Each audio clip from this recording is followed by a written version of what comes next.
Welcome. Good morning to what is now our second webinar. One last month, and on the strength of that, clearly we've organised another one for today. We've got one coming again in November. Then I think we give ourselves Christmas off, and then we're back again in January with another one. So stay tuned for information about those coming as well. As you know, or as you may know, the webinars are a joint venture between ourselves at Index eBusiness. We do HR software. HR Planner is our software, and they're a joint venture between us and our HR partners. So today, the good people at Reality HR and Heidi in particular.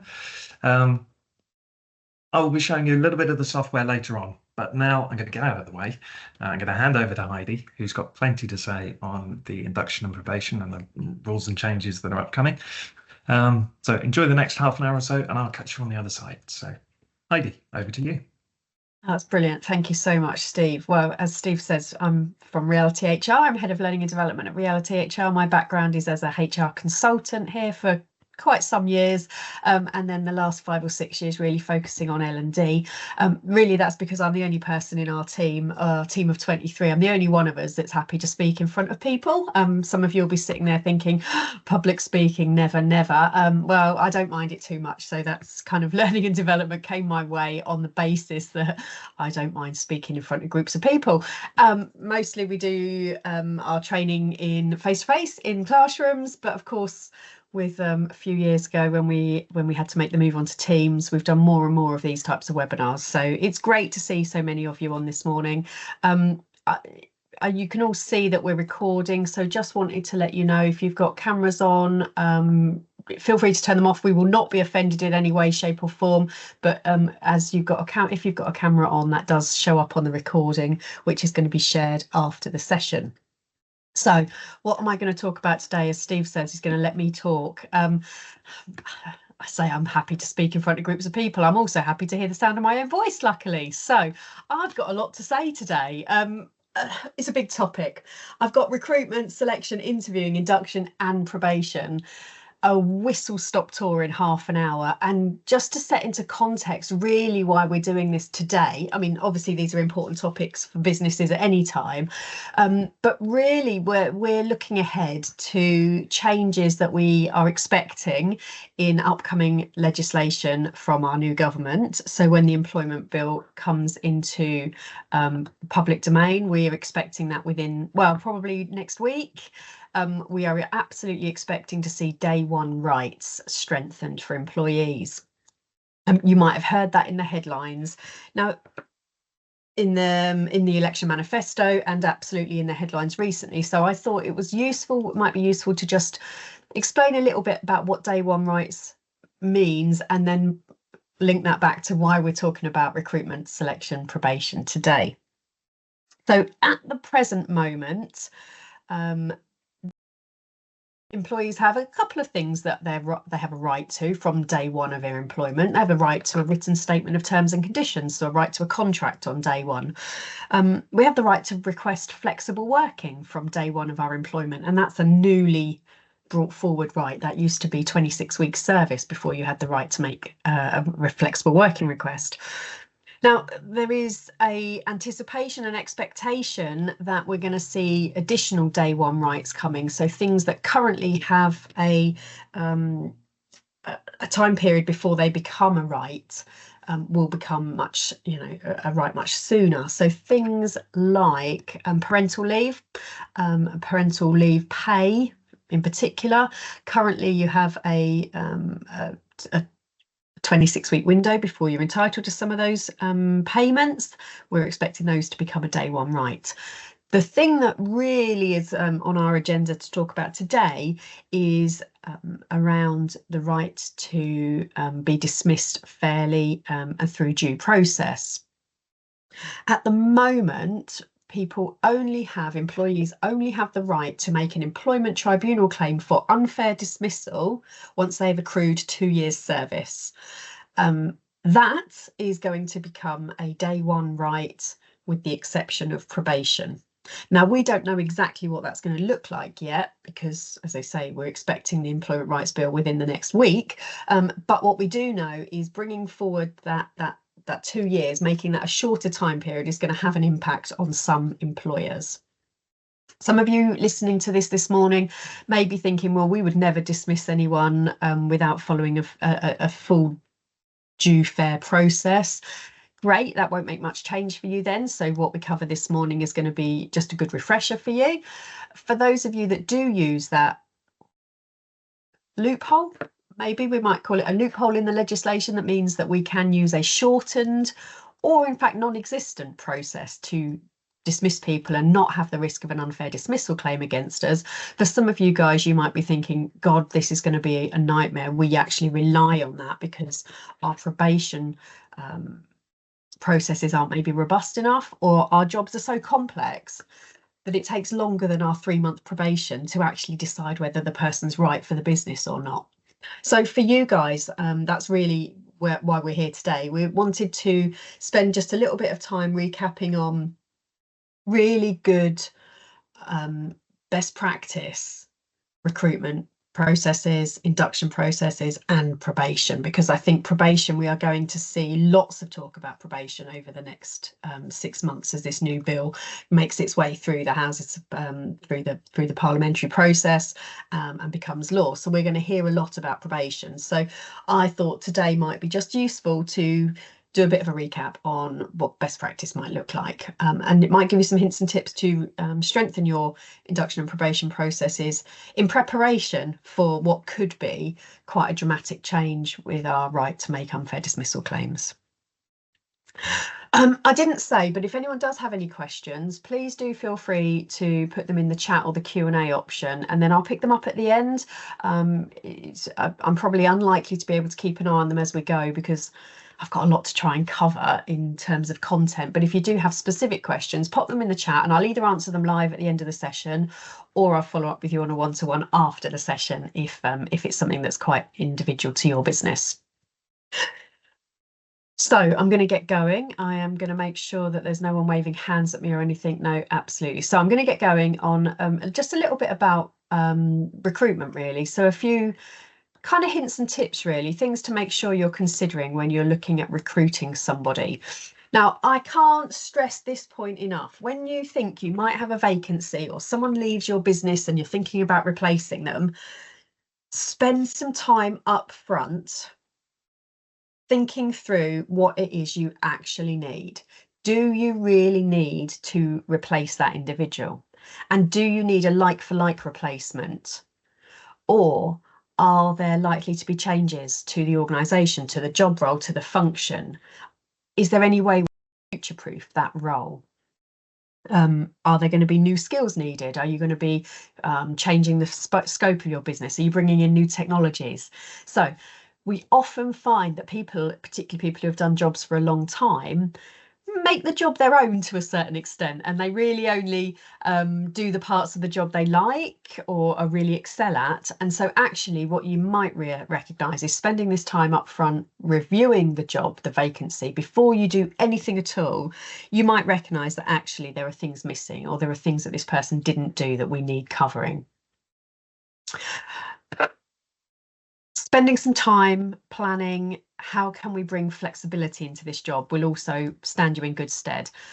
We know since COVID, since the working from home, dramatic changes, people are looking for flexibility, particularly I'm going to say Gen Z, particularly the younger people coming into the workforce, have an expectation of flexibility.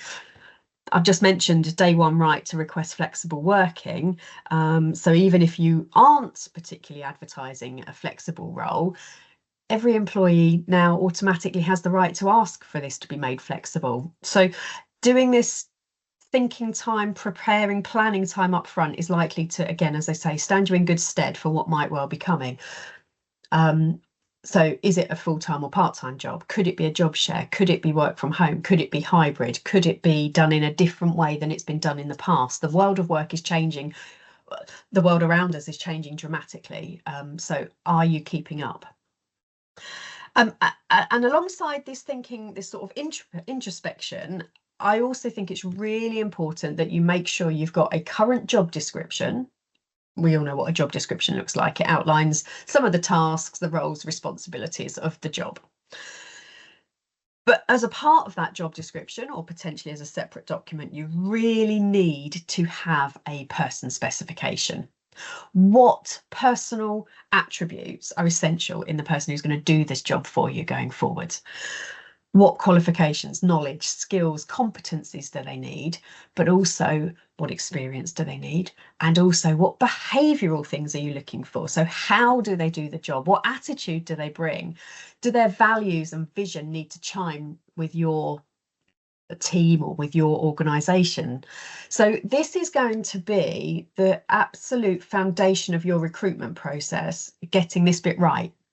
And I'll mention it again, but I think that if we can get this person spec right, this gives us the foundation for defining who we're looking for, that we can then use in our sifting process, we can then use in our interviewing process, and that gives us really good data to be able to offer to the right person and provide feedback to anyone that we're not going to offer a job to. Because we can go back and say, well, actually, some of the desirable, some of the essential skills that we were looking for were X, Y, Z, and you weren't able to demonstrate those to the standard or to the level we needed. So there's a number of reasons why it's important to get this done. And this is upfront work. Planning, what do we want? What's the job going to look like? And what will our ideal person look like in terms of experience, qualification, knowledge and skills? Now, I couldn't talk about recruitment without just mentioning discrimination. What does our ideal person look like should not clearly relate to any of the protected characteristics. So we shouldn't be defining a office junior and assuming we're going to have someone young into that, apply for that role. We shouldn't be saying this is this is a senior post, so it must be someone with 10, 15 years experience in the industry, because actually we're potentially there discriminating against someone younger who might be very good at the job, even without having reached the ripe old age of 30 or whatever. So I'm sure you all know these protected characteristics. There's nothing new here. The Equality Act has been in place since 2010, which set these 9 protected characteristics out. But I have to say it. And I just wanted to mention these 2 on the right-hand side, fixed term and part-time. These aren't actually protected characteristics. They are just important points for us to take note of when we're recruiting, that if we are taking someone on a part-time basis or on a fixed term contract, we can't treat them any less favourably than the equivalent full-time employee.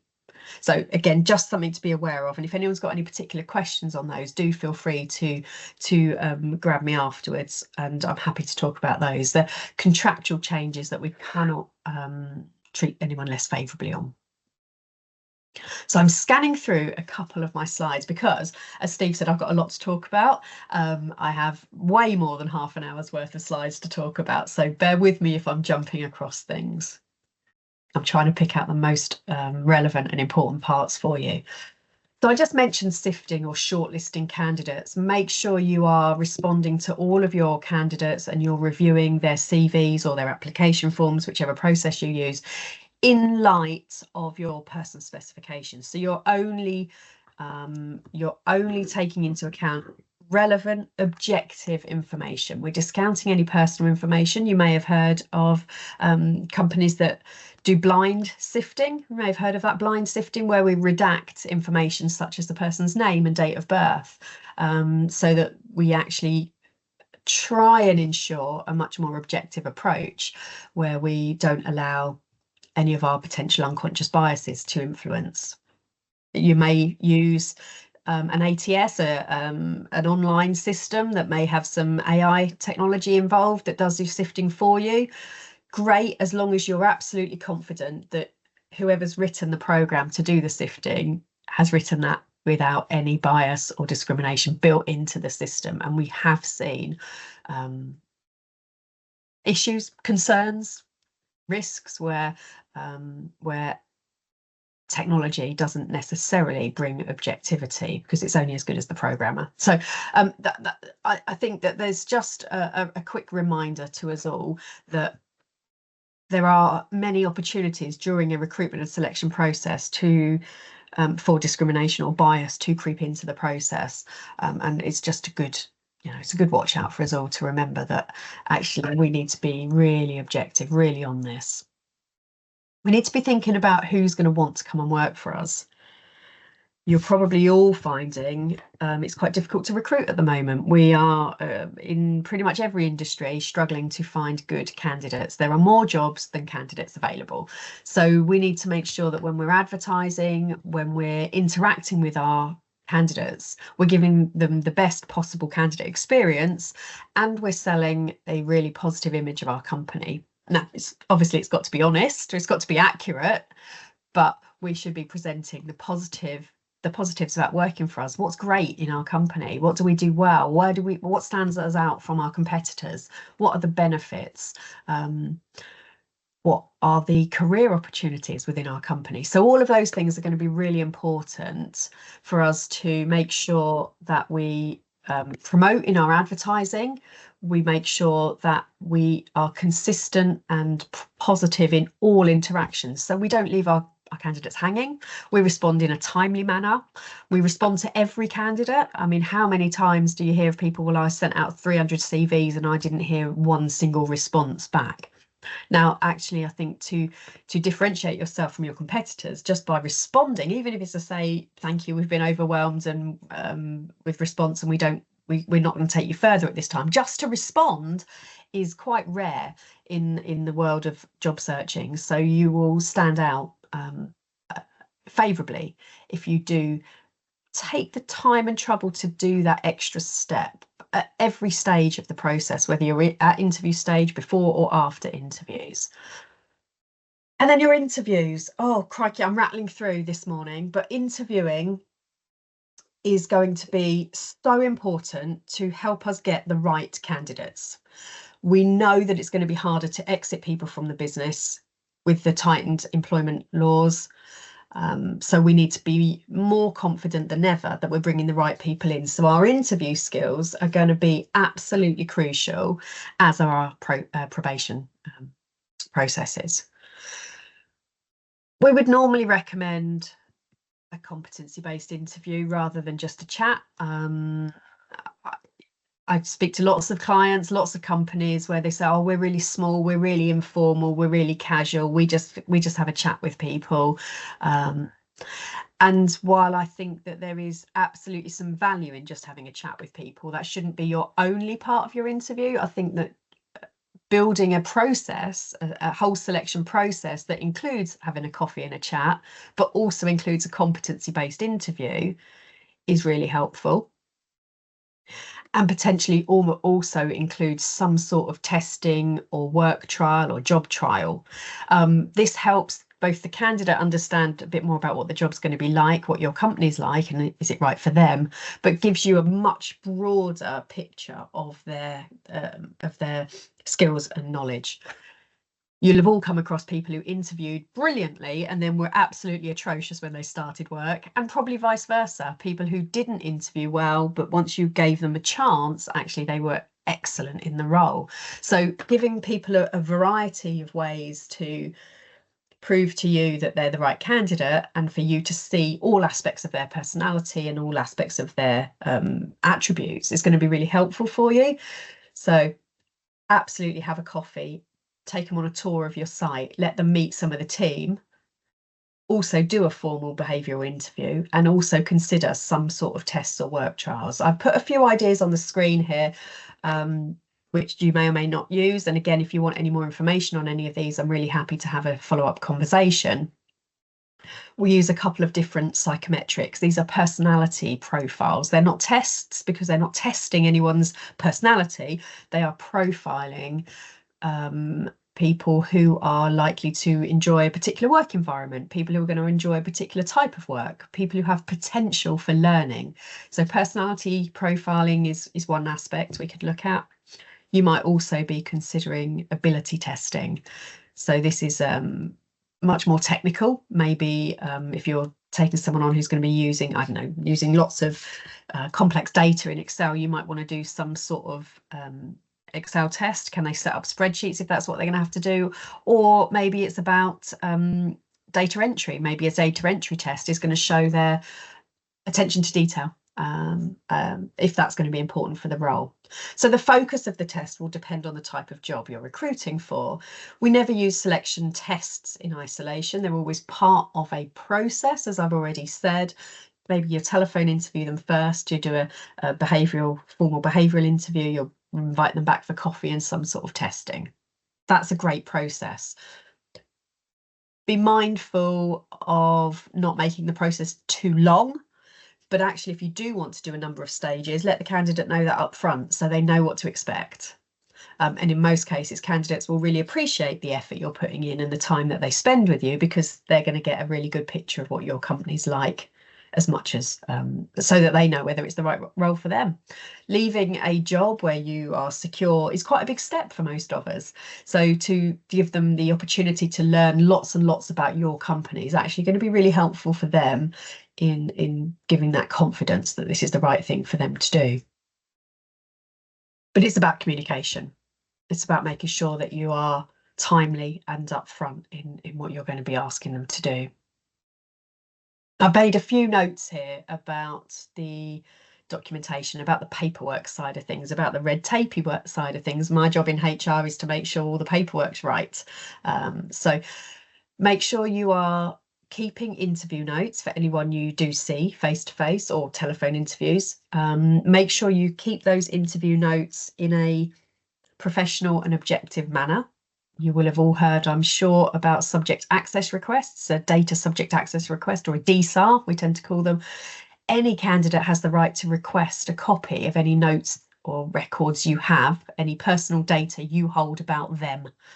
And I have seen, I'm just going to say, less than professional interview notes over my years in HR. I've seen managers and HR professionals who really ought to know better make comments or notes on CVs and on interview questions that actually we really wouldn't want the candidate to be aware of. So if you've got thoughts like that in mind, keep them in mind. Do not write them down. Anything that is written down can be subject to a DSAR. Really useful at the time, in the moment, to write, I think this because I saw XYZ, or because the candidate said. And actual notes like that are going to be really helpful, because a candidate can come back and make a discrimination claim against you at a later date to say, well, you didn't give me the job due to a protected characteristic. And the more contemporaneous notes you've got that you made at the time of the interview, the more likely you are to be able to defend against a claim like that, because you are going to have that genuine objective reason written down. It might be 3 months later, and in fact, actually, one of the other changes that we're expecting under the new government is that the time frame for making a employment tribunal claim is likely to be extended from current 3 months to 6 months. So 6 months after an interview, if you get a employment tribunal claim on your desk, you are not going to remember that candidate, and certainly aren't going to remember why you didn't offer them the job. So make sure you have good, robust, detailed notes at the time that will help you then keep those notes available for 6 months. After 6 months, you should be shredding any paperwork relating to any unsuccessful candidates. I don't know anyone in the world that does that. You should be going back through your emails and deleting their CV. I don't know anyone in the world who does that, but that's what GDPR asks us to do. So make a decision and make a job offer. Be quick. We are seeing candidates moving very, very quickly, and where we've taken a week to make a decision about offering a job, we've actually found that they've got another offer in the meantime. So do be quick. Be fair, stick to your person spec. This is, I said I'd come back to this point. Stick to the person spec. This will give you the justification of why you've rejected a candidate or why you've selected who the best candidate was for the job. And what you're considering is 3 main questions. Can they do the job? Do they have the right experience, skills, knowledge? Will they do the job? Do they have the right attitude? Do they have potential to learn, motivation, enthusiasm? And then thirdly, will they fit in? Will they work in a way that aligns with your vision, mission, and values? Will they be a good fit for your company? If you're a particularly customer focused company, will they give excellent customer service? If your role that you're looking for is to be very competitive and driven and sales focused and target driven, are they dynamic and focused like that? So are they going to fit into the type of company and the type of team you're looking for? It's absolutely fine to turn someone down, to reject someone because you don't think they'll fit into the team, as long as, again, these are on objective reasons. So they didn't demonstrate drive and motivation, rather than it being around a protected characteristic. And it's quite difficult sometimes to put that objectively into words, but you really need to think, what are the terms that we were looking for? We were looking for someone with drive, energy, motivation, dynamic, go-getter, forward thinker. Did they demonstrate all of those things in the interview? And then it doesn't matter what their protected characteristic may or may not be, whether they're old or young or black or white or male or female. That's not what you're testing for. You're testing, are they meeting the criteria we were looking for? And so, again, I'm sure that's nothing new there for you all. It's just a reminder that actually we do see many line managers come a bit of a cropper there and find that distinction very difficult. I don't know how many times I've been told we didn't want them, we didn't think they were mature enough. They were so young, we didn't think they were mature enough for the job.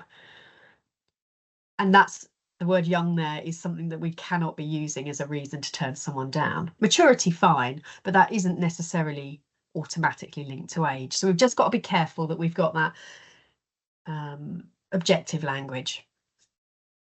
And once we've decided who our best candidates are, we need to make them a job offer very quickly. But we need to make a conditional offer. This is a key technical legal point that I need to just sort of stress here. When you make a job offer, don't just phone them and say, we'd like to offer you the job, can you start on Monday? Phone them and say, we'd like to offer you the job, can you start on Monday? Subject to us getting back all the information we need. And this is going to become, as I've said again, so much more important that we only bring the right people into our business, and that we do enough of this upfront checking to be comfortable and confident that they're the right person for our business. So we need to say a conditional offer, so subject to employment references, DBS check if you do them, probationary periods, subject to qualifications check if you do them, subject to medical checks if you do them. Now, I'm not saying you have to do all of these, but whichever process you've decided is right for your role and your job, you need to make sure you are doing them. And then that gives you that opportunity to withdraw an offer before the person starts if you feel you need to. If you've made an unconditional offer, even verbally, withdrawing that would actually be breach of contract even before they've started work with you. So it's important that you have considered which of these processes do you want to check before they start, and make sure you've made that clear in your offer letter paperwork. Make sure you're getting that written contract out as soon as possible. I said earlier, it's a day one right. Most cases, we think it makes sense to send it out with the offer letter, so the employee, the candidate, has absolute clarity about what they're signing up for.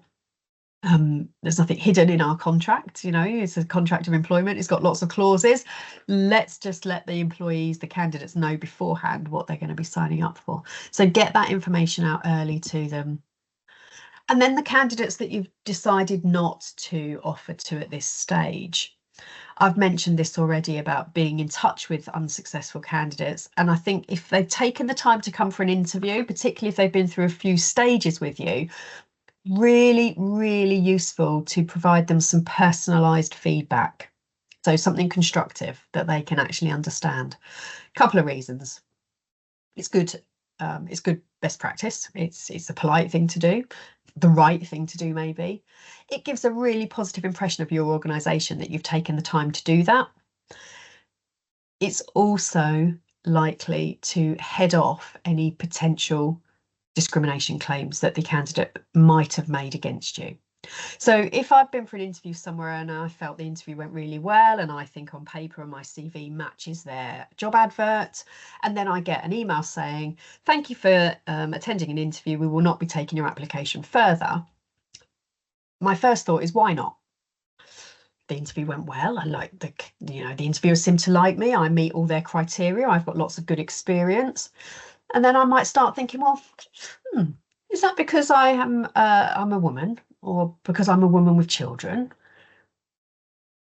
And it potentially plants a seed that could open you up to a risk of a tribunal claim. And I don't want to keep talking about risk and claims all the time, but in HR, our job is to keep you guys safe. So it's worth thinking about. Giving honest and genuine feedback. If I get that email back saying, thank you so much for coming to the interview, we really enjoyed meeting with you. We've decided not to offer you the position at this point in time because you only have 1 year experience in this particular field, and we were looking for someone who has much more in-depth experience and could train our new staff. Okay, I get that. That's fine. I might be a bit sad still not to have got the job, but I understand. It leaves a much better impression in my mind when I move on from that candidate, from that company. I may well apply them again in the future and may be successful. Maybe I'll be their best candidate the next time round. I may well become a customer of theirs. Whereas if I've been treated in a way that I don't feel is particularly open or helpful as a candidate, then I'm unlikely to be a customer of theirs. Potentially also going to go out on social media and tell all my friends and contacts that this company ghosted me or didn't give me any feedback. So really worth spending the time. And I know all of these things I'm suggesting add time, management time, HR time to a recruitment process, but I'm saying them because actually they are going to pay dividends in the future. So being really robust in our recruitment processes means we can be confident that we've got the right person. We can then set up some appropriate induction planning. We can do things in advance of the induction. We can do these things in advance of day one. We can get paperwork signed off. We can send out, I don't know, gifts or stationery or their PPE before they get started so that they're excited to come and join us, so that they're in the right frame of mind and they're thinking, yes, I've made a good decision here, can't wait to get started with this company. And then our induction process is going to be set off on the right foot straight away. The purpose of induction is to get our candidates, our new employees, effective in their job as quickly as possible. We want them to settle in and be happy, effective, productive as quickly as possible. It's good for them. It's also very, very good for us as an organisation. So we need to be making sure that we've planned a really robust induction. What things does the person need to know? Who they need to meet? How are we going to make sure they've got the right training? Are we going to give them some objectives for the first couple of weeks that we can then review? That's the fundamental point here. Set some objectives early on in the first couple of days. What should they know by the end of week 1? What should they be able to do by the end of month 1? What should they be able to do by the end of their probation period? So really important that we've set out with real clarity what we want them to have learned and be competent in. This is where the new legislation is going to make sure that we're going to need to be really robust with these probation reviews. If we are going to be looking at exiting people and it's going to be more process driven by law, we need to make sure we've got good internal process. We've set objectives, and then we have probation reviews during the probation period. I've written on here meet at least monthly. That kind of depends how long your probation is. Most companies that we work with at the moment have 3 months or potentially 6 months for most roles. I would say you want to be meeting at least monthly. And during those probation reviews, we need to be giving proper feedback. If there are any concerns or any suggestions for improvement or anywhere where people might not be meeting those objectives, we need to be saying that early on. We quite often get managers call us and say, oh, so-and-so's probation finishes today and I want to terminate. And we say, okay, well, where's the probation reviews? What have you told them? What extra training did you put in for them? And they say, No, I haven't spoken to them. It's the end of probation today and I want to let them go. And that is unlikely to meet criteria in the new legislative world. So I think it's going to be really important that you spend this time doing proper probation reviews and keeping good notes, following up in writing. In particular, if there are any concerns about the person's performance, do not save that up to be a surprise at the end of probation. Now, at the moment, probation isn't a legal requirement and it doesn't have any legal criteria around it. It's just whatever's written in your contract. But as I say, I think that is going to change. Even if it doesn't change dramatically, it's still important that we do our probation reviews well, because actually it's the right thing to do. It's only right to give the person the opportunity to get better. It's good for them and it's good for us. We don't really want to have to go out and start advertising and recruiting and interviewing again. If we can use probation reviews to improve the person's performance, get them to the standard we're looking for, then that's good all round.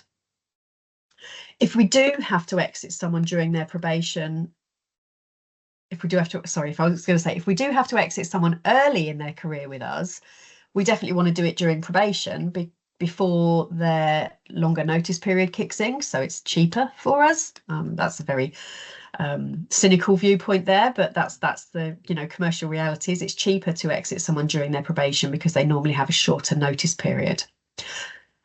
And a final point here around probation reviews: make sure you make the final decision about extending or terminating somebody before the end of probation, as that final date, probation is just assumed to have been passed if we haven't told them otherwise.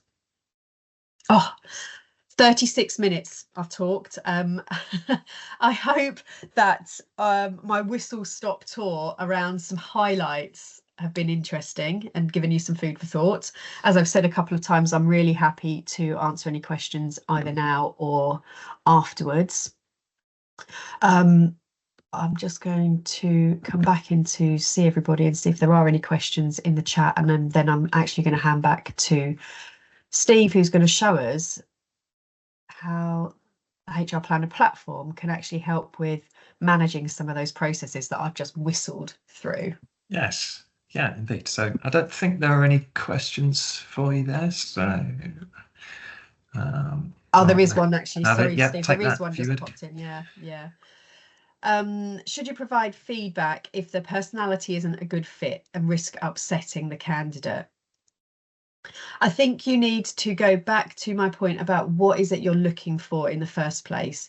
If your team is let's say a particularly outgoing, robust, rambunctious team, and someone comes in and they come across as very, very shy and quiet in the interview, then yeah, you could actually mention that. You could say that, our team is very outgoing and very loud, and we didn't see that would be a good fit for you. But you do need to be careful that the words you use there are non-discriminatory words. So outgoing, sociable, loud even are fine because they don't relate to a protected characteristic. But if you were to say, oh, our team's really fun, young, they love social, they're a fun young team and they socialize a lot, and we don't think you're fit because you were quiet, you've risked the word young in there. So just be very careful with it. But I do think that actually, yeah, if you don't think someone's going to fit into a team, then it's absolutely worth exploring that with them. And it might be that in my specific example there, Katie, is that if it is that they're very quiet at the interview and you have a very outgoing team, you might want to share that with them and say, we observed at the interview, you came across at the interview as very quiet. Was that nerves? How do you feel about a more outgoing team? Because it might be that it was just nerves on the day. So I think, yes, my personal view is provide as much feedback as you can. There is another quick question about how long probation is likely to be. There aren't any stipulations at the moment about how long probation can be. There has been debate between some of the senior Labour MPs about whether 6 months or 9 months is going to be set as a maximum. Until the Employment Rights Bill is published, I don't know that for sure. we're anticipating our prediction is it's likely to be 6 months. But I might be totally wrong on that, so please don't take that as gospel yet.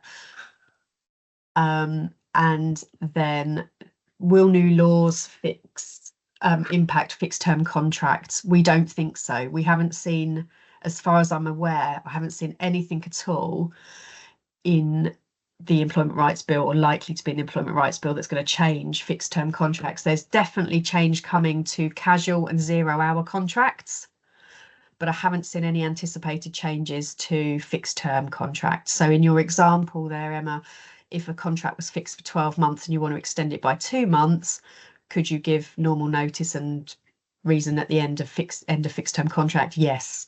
As far as I'm aware, yes. There we go. Steve, I'm going to hand over to you. I think that's answered those questions. It's all yours. Screen is yours. Excellent, good stuff. Let me just share my screen as well. As always, Heidi, thank you for that very thorough information that you've shared there. That's brilliant. Yes, as I mentioned at the top of the webinar, I just wanted to really demonstrate a couple of things in our HR Planner software. And some specific tools that relate to some of the things that Heidi has been talking about.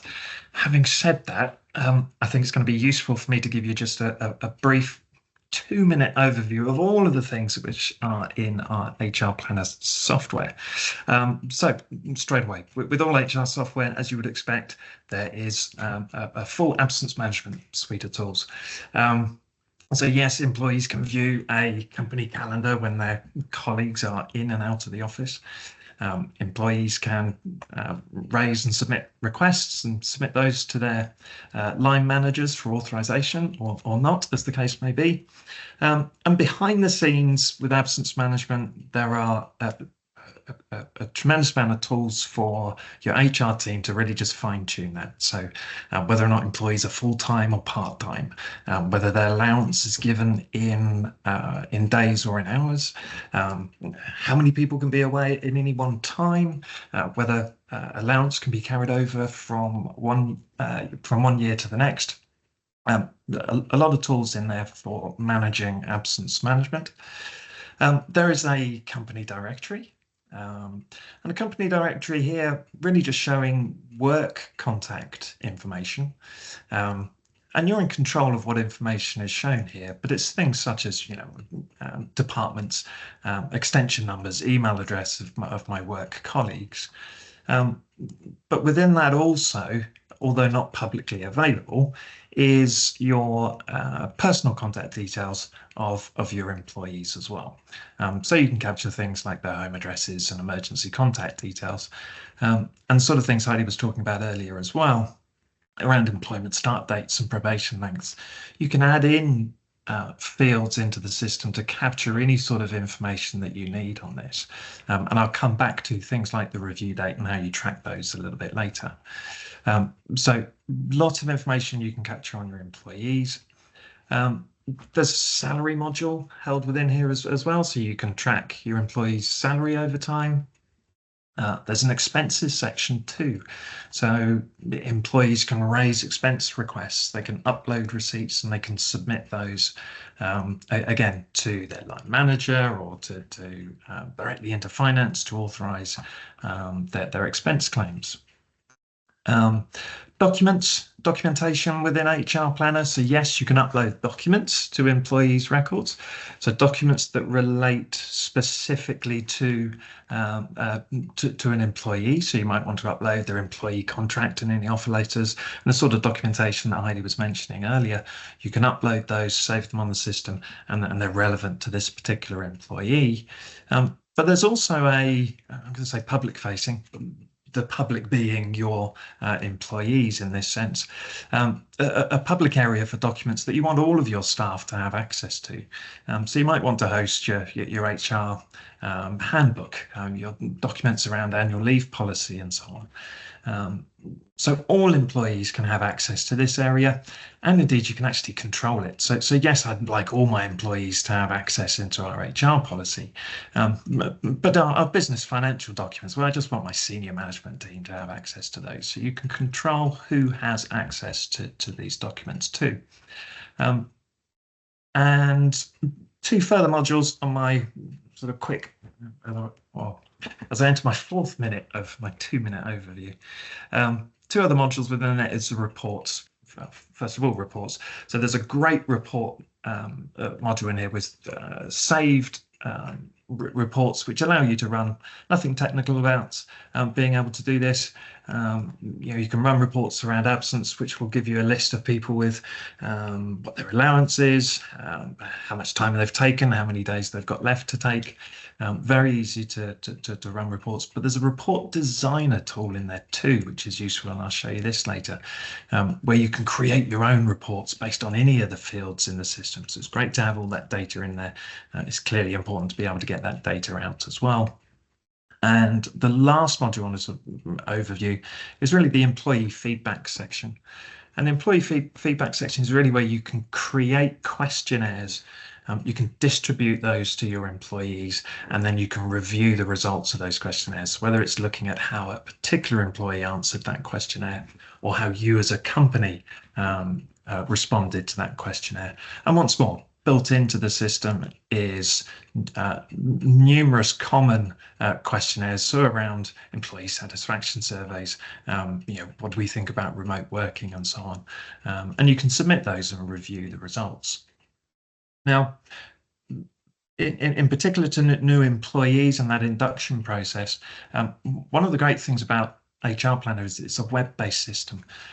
So as long as your staff have access to the internet, they have access to everything held within the system. So your new starters, Heidi was mentioning, there might be things you want them to do before they actually physically start with you on Monday morning.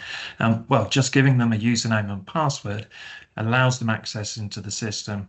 And you can have them update their own personal information here with their home address and emergency contact details. So there's a good element of self-service in HR Planner, letting employees update their own information. Coming to the probation period and what the tasks that you're doing throughout that.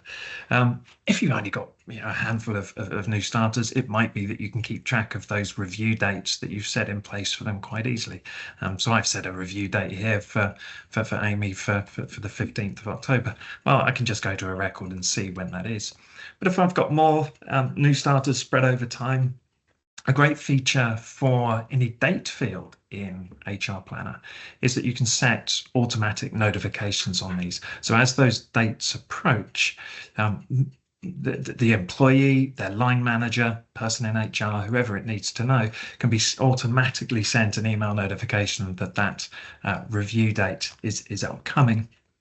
And of course, I could also run a report for this too. So creating a report which generates a list of employees, and when those next review dates is upcoming is quite easy to do. So here's one with my list of employees and which department they're in, what their probation length might be, and of course, listing when those next review dates are. And I can print those reports off and I can distribute them and share them if I need to. So reports, brilliant for working or helping just keep track of that induction process. The documentation area too as well. So as I mentioned, you can upload those documents, and with that early access for your employees, you can steer them to documents that you want them to read and acknowledge beforehand.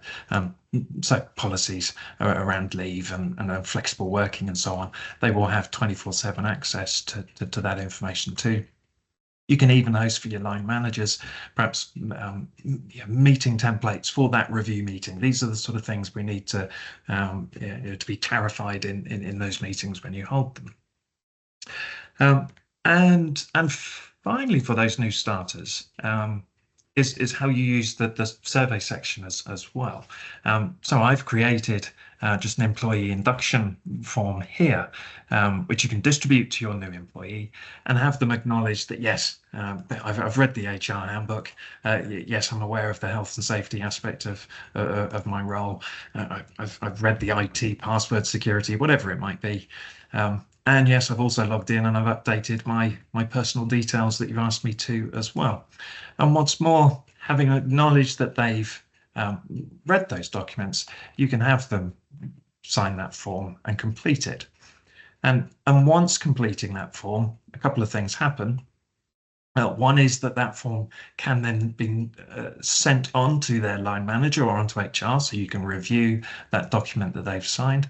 And it also is automatically attached to their record. So I can go to Angelica's record here and see on her forms and surveys where she completed the new employee induction form.